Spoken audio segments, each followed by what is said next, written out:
ನಾನು ಈಗ ರಾಜಸ್ಥಾನಲ್ಲಿ all India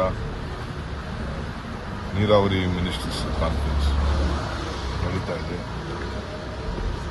so Patil ಅವರು ಎಲ್ಲ ರಾಜ್ಯದ ನೀರಾವರಿ ಮಂತ್ರಿಗಳನ್ನ ಸಭೆಯನ್ನು ಕರೆದಿದ್ದಾರೆ. ಸೊ ಅದಕ್ಕೆ ಹೋಗ್ತಾ ಇದ್ದೀನಿ. ಅಲ್ಲಿ ನಮ್ಮ ರಾಜ್ಯಕ್ಕೆ ನೀರಾವರಿ ವಿಚಾರದಲ್ಲಿ ಆಗ್ತಾ ಇರೋಂಥ ಅನ್ಯಾಯ, ಅದರ ಬಗ್ಗೆ ಪ್ರಸ್ತಾವನೆಯನ್ನು ಮಾಡ್ತಾ ಇದ್ದೇನೆ.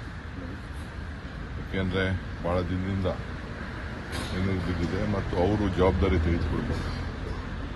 ಮೇಕೆದಾಟು ವಿಚಾರ ಇರ್ಬೋದು, ಮಾದಾಯಿ ವಿಚಾರ ಇರ್ಬೋದು, ಎಲ್ಲ ಯಾವುದೇ ವಿಚಾರಗಳು ಮತ್ತು ನಮಗೆ ಅಪ್ಪರ್ ಭದ್ರಾ ಪ್ರಾಜೆಕ್ಟ್ನಲ್ಲಿ ಏನು ನಮಗೆ ಹಣ ಸಿಕ್ಕಿಲ್ಲ. ಆಮೇಲೆ ಈ ವರ್ಷ ಸುಮಾರು ಯೋಜನೆಗಳನ್ನು ನಾವು ದೆಹಲಿಗೆ ಕಳಿಸ್ಕೊಟ್ಟಿದ್ದೀವಿ. ಯಾರೇ ತಯಾರು ಮಾಡಿ ನಾವು ಕಳಿಸ್ಕೊಟ್ಟಿದ್ದೀವಿ. ಎಲ್ಲ ಡ್ಯಾಮ್ಗಳನ್ನು ನಾವು ಈ ತುಂಗಭದ್ರಾ ಹೆಚ್ಚು ಕಮ್ಮಿ ಆದಮೇಲೆ ಈ ರಾಜ್ಯದ ಎಲ್ಲ ಡ್ಯಾಮ್ಗಳನ್ನು ರಿಪೇರಿ ಮಾಡಲಿಕ್ಕೆ ನಾವು ಒಂದು ಪ್ರಸ್ತಾವನೆಯನ್ನು ರೆಡಿ ಮಾಡಿ ಈಗ ಕಳಿಸ್ಕೊಡ್ತಾ ಇದ್ದೀವಿ. ಜೊತೆಗೆ ಈಗಾಗಲೇ ನಾನು ನಮ್ಮ ಆಂಧ್ರ ಮುಖ್ಯಮಂತ್ರಿಗಳಿಗೆ ಆಗಲೇ ಬರೆದಿದ್ದೇನೆ. ನಾನು ತೆಲಂಗಾಣ ಮುಖ್ಯಮಂತ್ರಿಗಳು ಮತ್ತು ನೀರಾವರಿ ಮಿನಿಸ್ಟರ್ಸ್ ಎಲ್ಲ ಭೇಟಿ ಮಾಡಿದ್ದೇನೆ.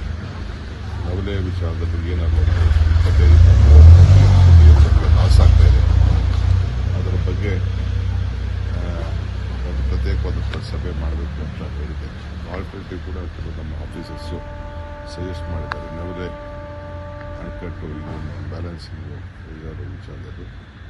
ಸೊ ಅದನ್ನು ಕೂಡ ಅಲ್ಲಿ ಮಂತ್ರಿಗಳ ಹತ್ರ ನಾನು ತೆಲಂಗಾಣ ಮತ್ತು ಆಂಧ್ರ ಇಬ್ಬರು ಮಂತ್ರಿಗಳು ಕೂಡ ಅಲ್ಲಿ ಭೇಟಿ ಮಾಡಿ ಅದರ ಪ್ರಸ್ತಾವನೆ ಮಾಡ್ತೀನಿ.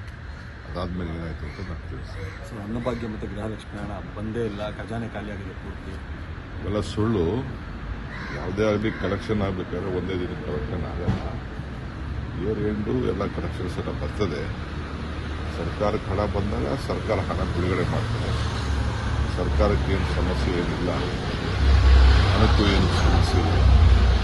ಫೈನಾನ್ಷಿಯಲಿ ನಾವು ಸ್ಟ್ರಾಂಗ್ ಇದ್ದೀವಿ. ಮಾಮೂಲಿ 1 ತಿಂಗಳು 2 ತಿಂಗಳು ಕಲೆಕ್ಟಿಗೆ ನೀವು ನಿಮಗೆ ಈಗ ಅನ್ನಭಾಗ್ಯಕ್ಕೆ ಅದು ಮಾಮೂಲಿ ಏನು ಹಕ್ಕಿ ಹೋಗ್ತಾ ಇದೆ. ಏನು ಯಾರೂ ನಮಗೆ ಮಾಧ್ಯಮದವರು ವಿರೋಧ ಪಾರ್ಟಿ ಬಿಟ್ಟರೆ ಯಾರು ಪಾಪ ಗ್ರಾಹಕರಿಗೆ ಏನು ಮಾಡಿಲ್ಲ. ಅವರೆಲ್ಲ ಗ್ರಾಹಕರೆಲ್ಲ ಭಾಳ ಸಂತೋಷದಿಂದ ಹಣ ಬರ್ತದೆ ಅಂತ ನಂಬಿಕೆ ಇದೆ.